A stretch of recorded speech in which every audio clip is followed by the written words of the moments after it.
LoreWarrior Armour double feature. The Brutus Assault Tank. Overview.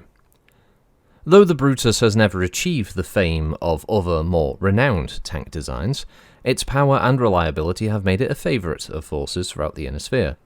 Despite its highly successful initial test runs in 2998, the Capellan High Command relegated the Brutus to second-line forces, where it remained for decades.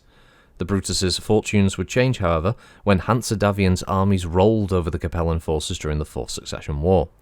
The AFFC forces captured large numbers of Brutus tanks and were so impressed with the combat performance of the design that the new AFFC High Command supplied Brutuses to its frontline regimental combat teams.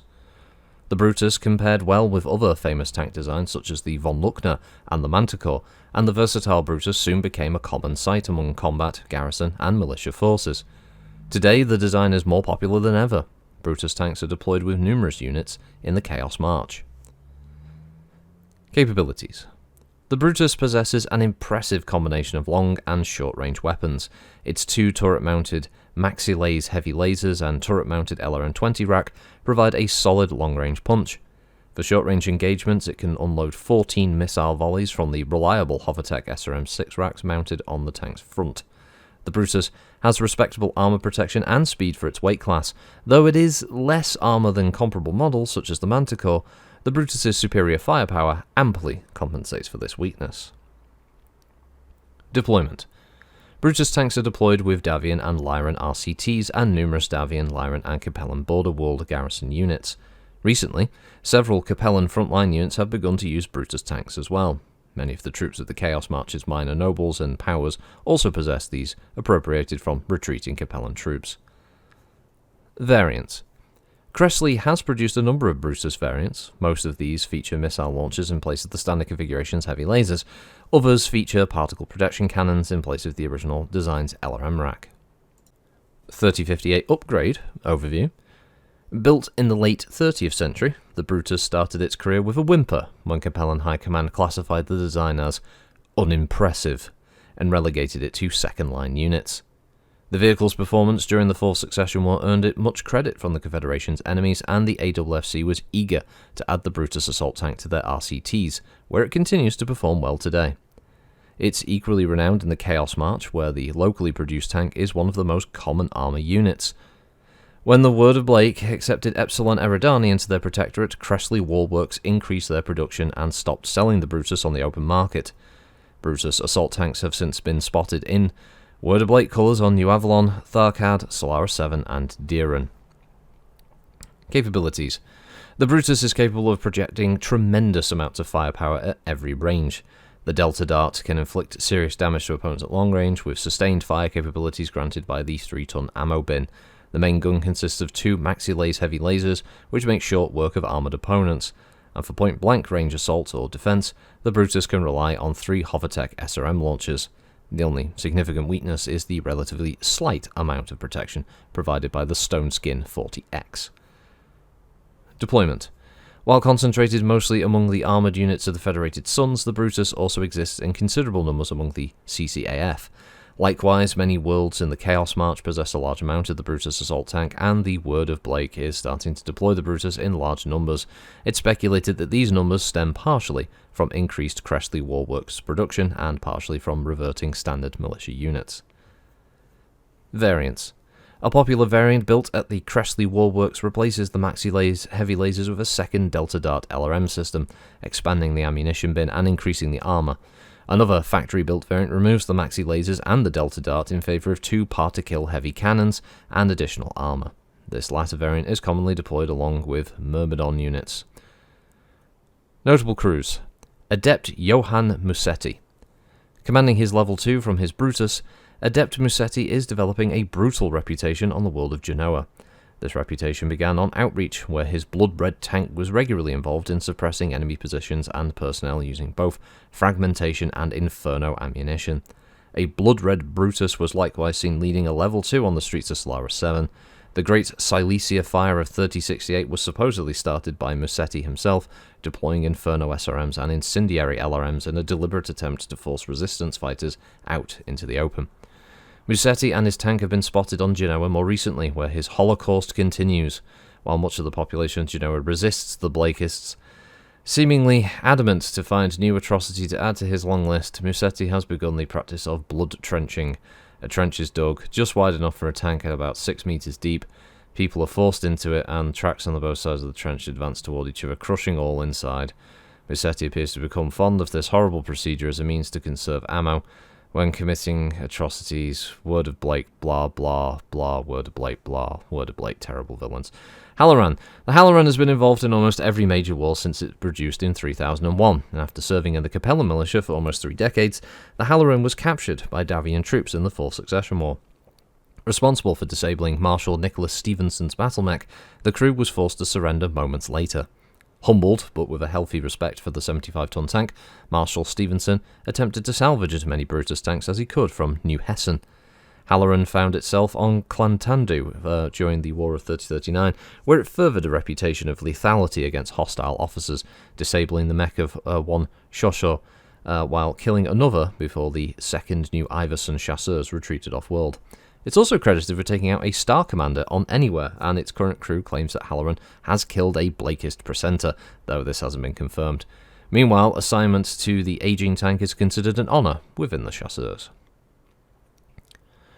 So outside of the stink of Word of Blake write-up, the Brutus is a 75-ton tank that's tracked. Its power plant is a Rawlings 225 Fusion with a cruise of 32 and a flank speed of 54. Its armour is the Cressley Stoneskin 40X. Its armament is 2 Vermeer Maxi-Laze heavy lasers, a Delta Dart LRM-20 rack, 2 Hovertech SRM-6, and 1 Hovertech SRM-2.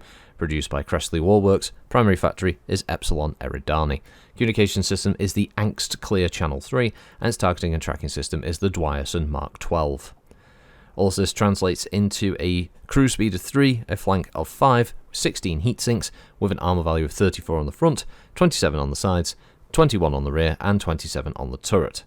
With the 2 large lasers being mounted in the turret alongside the LRM-20, the ammo, 18 shots in total, is in the body, with 2 SRM-6s on the front with the SRM-2, all front mounted, and the ammo also being in the body of the vehicle. Is it a bit of a spud? Yes. Is it a decent tank? Also yes. 75 tons, it doesn't have as much armour as, say, the Typhoon did, doesn't also seem to have the same amount of commensurate firepower, but it's definitely a tank that I like the write-up of it. I like the fact that it was a vehicle that was not considered all that great by the Capellans, but as soon as the another force comes along and sees them and goes, actually, that's quite useful. We could use these. They're quite adaptable, let's say. And then the vehicle ends up sort of propagating from there. So I like the fact that it was a Capellan design that never really got the love it deserved, so to speak, the attention. And now it's the kind of thing that many different factions are using. Even now, the Capellans are sort of like, actually, yeah, this thing is decent. We should use it. Let's get this fucking thing out there. Yes, the armor isn't great. It can definitely be penned in a couple of turns of sustained fire, especially the sides, which aren't particularly great at 27 each. There is still a few rounds of shooting, of course, to actually pen the side armor of the vehicle, and it's a time where you don't want to be close.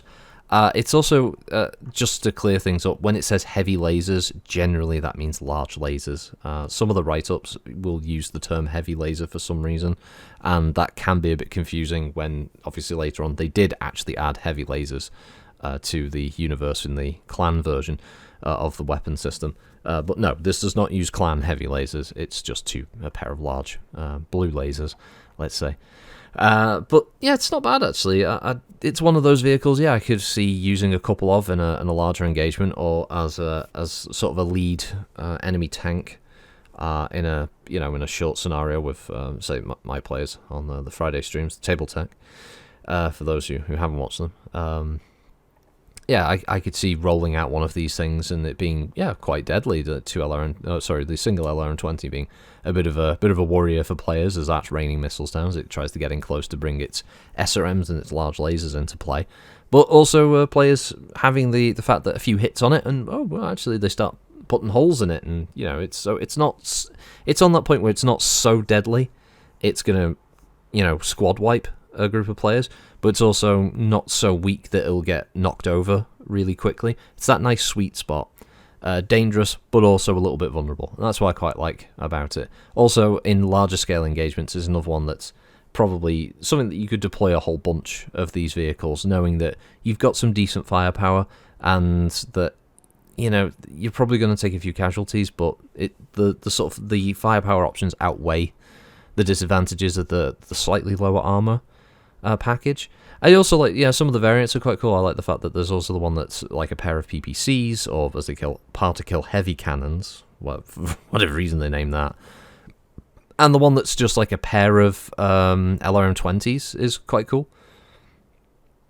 So that's quite groovy. I do like some of the other setups for that. It's a pity that the TRO doesn't actually list those when they mention the variants. That's a reason why you're supposed to go out and buy the record sheet book, so you can see those other variants. For me personally, the write-up is slightly ruined by the whole, it's the word of Blake. Word of Blake. Aren't they so evil? You should hate the word of Blake. Yeah, except there's too many people nowadays who go, war crimes, and then think the word of Blake are fucking great. I just couldn't be bothered with Adept Johann Massetti, who's clearly just supposed to be written up to be the most Nazi of evil Nazi type fucking setups. I don't care. I don't care. None of this Word of Blake stuff is interesting. It's boring. They're up there with the First Order from the new Star Wars movies. That's how badly written they are. These mustache twirling villains who obviously in their spare time go, they're just laughing for no reason. They probably all walk around wearing black. They've really got like very sharp uniforms. They're just, that are clearly designed to make them look like evil baddies. That the whole thing is just terrible. There's no nuance with them. There's no kind of shades of grey.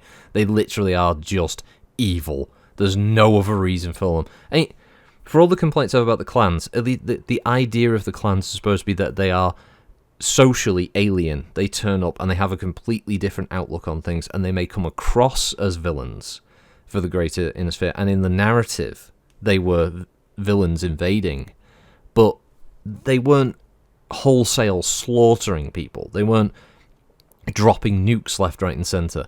They had this outlook that if they got to Earth and they took over, things would be normal. Yeah? They would make everything better because their society, as far as they're concerned, is superior. And if they just made the inner sphere the same as them, everything would be harmonious and things would be better overall.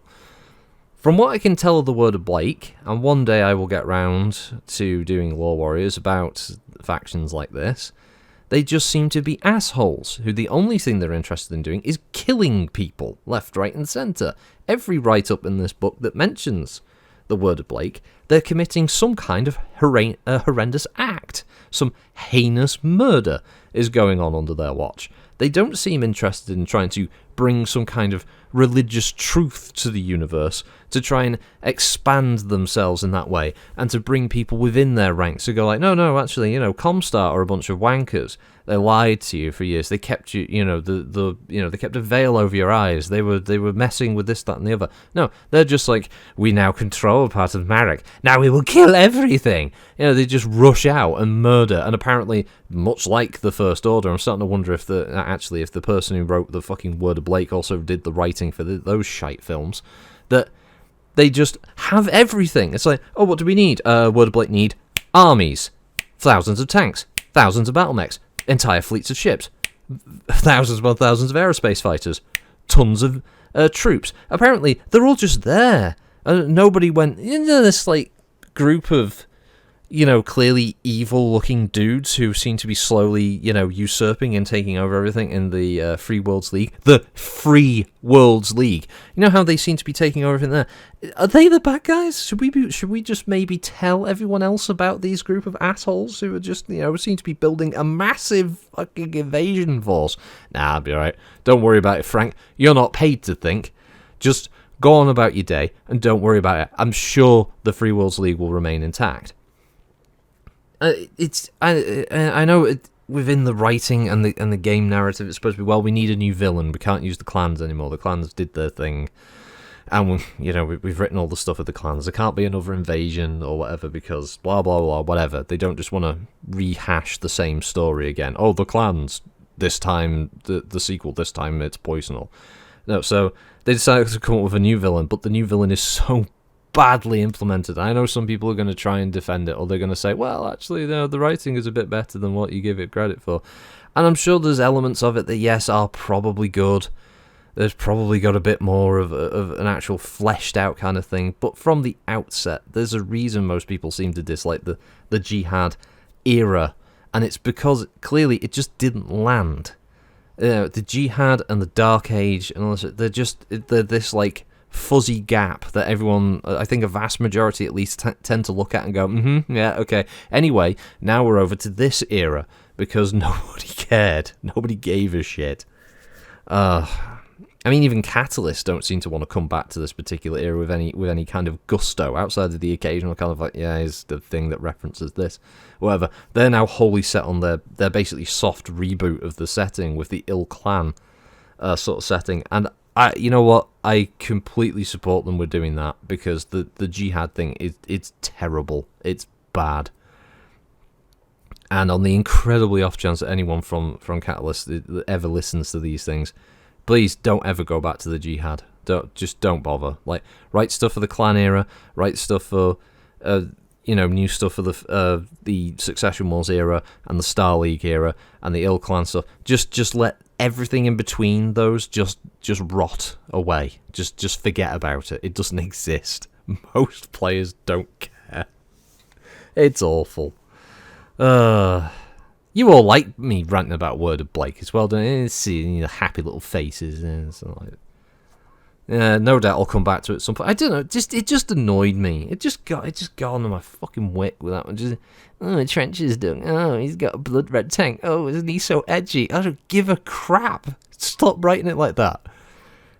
Notable crew. I mean, notable crew. This bit here, like, is a majority of the notable crew section, and it's just someone going, yeah, oh, and then he's going to commit more war crimes, yeah, oh man, I love this guy, oh, he's my personal thing, he's my fucking muse, yeah, only he murders people with his tank, yeah, and Inferno, yeah, he loves to burn, and so it's like, I don't give a shit. Obviously, notable war criminal, Adept Johann Musetti, apparently should die horribly as well, because, like, who gives a fuck? Honestly, what does this add to it? There's no kind of character or charm. It's just psychopath commands tank that kills civilians. Yay! It's just fucking ridiculous. Like, just indulgent bit of writing. And if it's to get across that the Word of Blake are bad guys, yeah, I think we know they're bad guys. It's heavily hinted. Anyway, thanks for listening. Have a good one. Bye-bye.